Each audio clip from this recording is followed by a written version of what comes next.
نے تلاوت کی ہیں ان میں یہ باور کرایا گیا ہے کہ یہ عذاب آخرت کو تو خیر ہے ہی ہے، دنیا میں بھی تم پر آ سکتا ہے۔ فرمایا افامن الذین مکروا السیئات، کیا نہ ڈر ہو گئے ہیں وہ لوگ، مطمئن ہو گئے ہیں؟ الذین مکروا السیئات، کون لوگ؟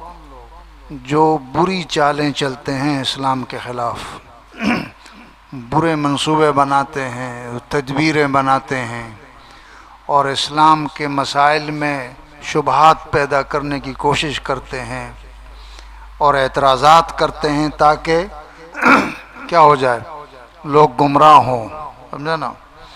تو اعتراضات پیدا کرنا، بری چالیں چلنا، یہ کیا ہے؟ گمراہی یا ضلال ہے، اور اس سے مقصد دوسروں کو روکنا، یہ اضلال ہے، یعنی دوسروں کو بھی روک رہے ہیں، خود تو ہیں گمراہ، دوسروں کو بھی گمراہ کر رہے ہیں۔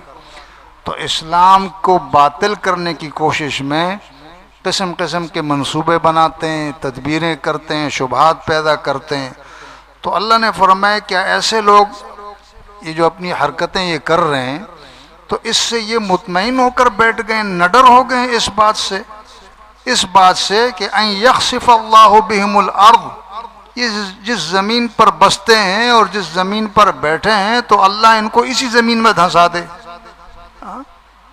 بھئی اگر تم چالیں چل رہے ہو اور تم اسلام کے خلاف منصوبے بنا رہے ہو اور تم میں کوئی پوچھنے والا نہیں، تم سے کوئی باز پرس کرنے والا نہیں، نہ کوئی قانون ہے، تو اس کا یہ مطلب نہیں ہے کہ بالکل تم سے کوئی نہیں پوچھے گا۔ تو اللہ نے فرمایا کہ ایسے لوگوں کو چاہیے کہ وہ مطمئن نہ ہو کر بیٹھ جائیں اور نہ ڈر نہ ہو، بلکہ ان کے دل میں ڈر ہونا چاہیے کہ اگر اور کوئی نہیں پوچھ رہا ہے تو کہیں اللہ نہ پوچھ لے۔ تو اللہ نے فرمایا کہ ہم اگر چاہیں، تم اس اللہ سے نہ ڈر ہو کر بیٹھ گئے ہو، اگر وہ چاہے تو ان یخسف اللہ بہم الارض، اسی زمین میں تمہیں دھنسا دے، او یأتیہم العذاب من حیث لا یشعرون، یا ایسی جگہ سے تم پر عذاب آ جائے کہ تمہارے وہم و گمان میں بھی نہ ہو۔ جیسے مشرکین مکہ تھے، یہ لوگ جب بدر میں اپنے 1000 جوانوں کو لے کر پہنچے پورے ساز و سامان کے ساتھ، اور سامنے دیکھا کہ مٹھی بھر لوگ ہیں 313، تو ان کے وہم و گمان میں بھی نہیں تھا کہ یہ لوگ ہم کو شکست دے دیں گے، یہ لوگ ہم کو شکست دے دیں گے، وہم و گمان میں بھی نہیں تھا، اور اللہ نے اسی مٹھی بھر لوگوں سے ان کو سزا دلوا دی، ان کو سزا بدترین شکست سے دوچار ہو گئے، 70 بڑے بڑے کافر مارے گئے سردار، اور اسی طرح 70 گرفتار ہو گئے۔ تو اللہ نے کہا کہ پھر ایسا ہوتا ہے، مطمئن ہو کر نہ بیٹھ جاؤ، نہ ڈر ہو کر نہ بیٹھ جاؤ کہ کوئی تمہیں پوچھنے والا نہیں ہے، ایسا نہ ہو کہ جس زمین پر تم ہو اس زمین میں دھنسا دیے جاؤ۔ یا دوسری عذاب کی قسم یہ ہے کہ ایسی جگہ سے تم پر عذاب آ جائے من حیث لا یشعرون، جہاں کا تمہیں گمان تک نہ ہو، اور وہیں سے تمہاری پکڑ ہو جائے۔ اور تیسری عذاب کی صورت یہ بتائی کہ او یاخذہم فی تقلبہم، چلتے پھرتے اللہ تم کو پکڑ لے، چلتے پھرتے، مثلا سفر پہ جا رہا ہے اور اچانک پتہ چلا کہ بس جو ہے نا وہ گہری کھائی میں گر گئی، یہ بھی عذاب کی ایک شکل ہے، وہاں تم کو اللہ پکڑ لے۔ یا کسی سخت ترین چیز سے ٹکرا جاؤ اور تمہاری موت واقع ہو جائے، چلتے پھرتے بھی اللہ تم کو پکڑ سکتا ہے، تم نے کیا سمجھ رکھا ہے؟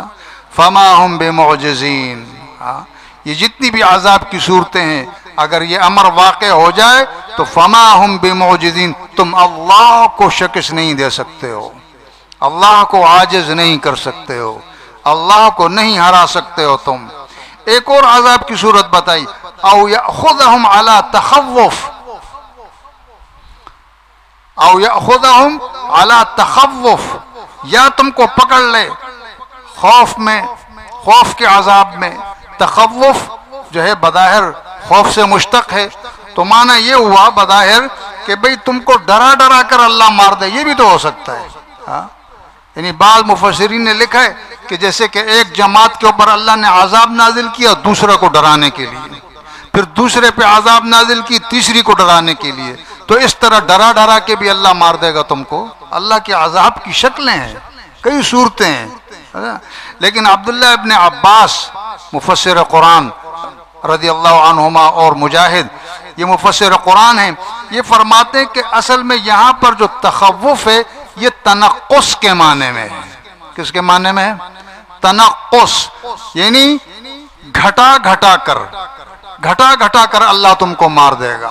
کیا مطلب؟ یعنی اگر مال ہے، دولت ہے، راحت ہے، سکون ہے، کاروبار ہے، یہ چیزیں گھٹتی چلی جائیں گی بتدریج، عمر گھٹتی چلی جائے گی، صحت گھٹتی چلی جائے گی، تندرستی گھٹتی چلی جائے گی، کاروبار گھٹتے چلے جائیں گے، سمجھے نا؟ تو گھٹاتے اللہ پاک تم کو مار دے گا، تم کو پتہ ہی نہیں چلے گا۔ تم نے کیا سمجھ رکھا ہے؟ ہاں؟ ایک دفعہ ہم یہ مکلی کی طرف گئے تھے، تو ادھر ایک شہر ہے بمبور، آپ لوگوں نے بھی سنا ہوگا بلکہ دیکھا بھی ہوگا۔ یہ پورا کا پورا شہر جو ہے نا دھنس کر غرق ہو گیا تھا، لیکن جب ہم نے اس کی تاریخ پڑھی تو اس پر کوئی زلزلہ نہیں آیا ہے، نہ کوئی طوفان آیا ہے، کوئی سیلاب آیا ہے۔ یہ عذاب تھا، گھٹاتے شہر ہی ناپید ہو گیا۔ یہ سمجھ، آج میں جب یہ مطالعہ کر رہا تھا نا مجھے یہ جگہ یاد آ گئی، میں نے کہا واقعی اللہ کا قرآن کتنا سچا ہے کہ عذاب کی ایک شکل یہ ہے کہ گھٹاتے تمہیں مار دے، تمہیں پتہ ہی نہیں چلے گا۔ صحت گھٹتی چلی جا رہی ہے، پیسے کم ہوتے جا رہے ہیں، کاروبار کم ہوتا جا رہا ہے، سمجھے نا؟ امن و امان میں کمی آتی جا رہی ہے۔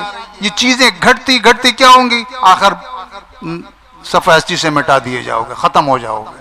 یہ ساری عذاب کی شرطیں اور صورتیں اللہ تعالیٰ نے بتایا، یہ عذاب کی صورتیں۔ فَإِنَّ رَبَّكُمْ لَرَؤُوفٌ رَحِيمٌ۔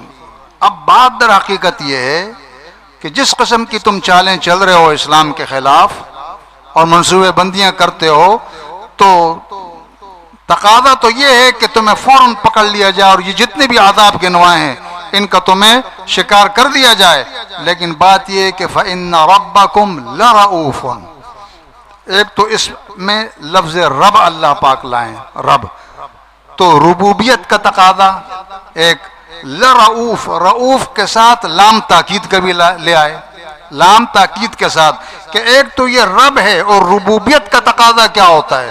ربوبیت کا تقاضا یہ ہوتا ہے کہ وہ مہلت دیتا ہے، اور پھر لرؤوف یعنی شفیق بھی ہے، اللہ مشفق ہے۔ لام تاکید کا لگا دیا تو یعنی بہت زیادہ شفیق ہے نا، بہت زیادہ مشفق اور مہربان ہے اللہ، اس لیے مہلت دے رہا ہے، ڈھیل دے رہا ہے کہ شاید یہ سنبھل جائیں، شاید ان کا قبلہ درست ہو جائے، آگے یہ ٹھیک ہو جائیں، سمجھے نا؟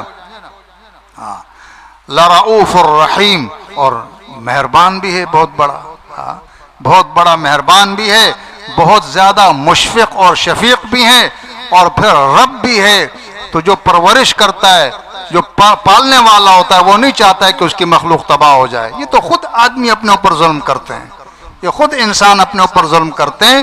تو یہ ربوبیت کا تقاضا اور یہ جو رؤوف الرحیم، ان صفات کا تقاضا یہ ہے کہ اس سے فائدہ اٹھا لو اور توبہ کر لو اور اسلام کے خلاف چالیں چلنا چھوڑ دو، ورنہ اگر کبھی اللہ اپنی کرنے پر آ گیا تو یہ عذاب کی صورتیں بتلا دیں کہ بچت کا کوئی راستہ نہیں ہے۔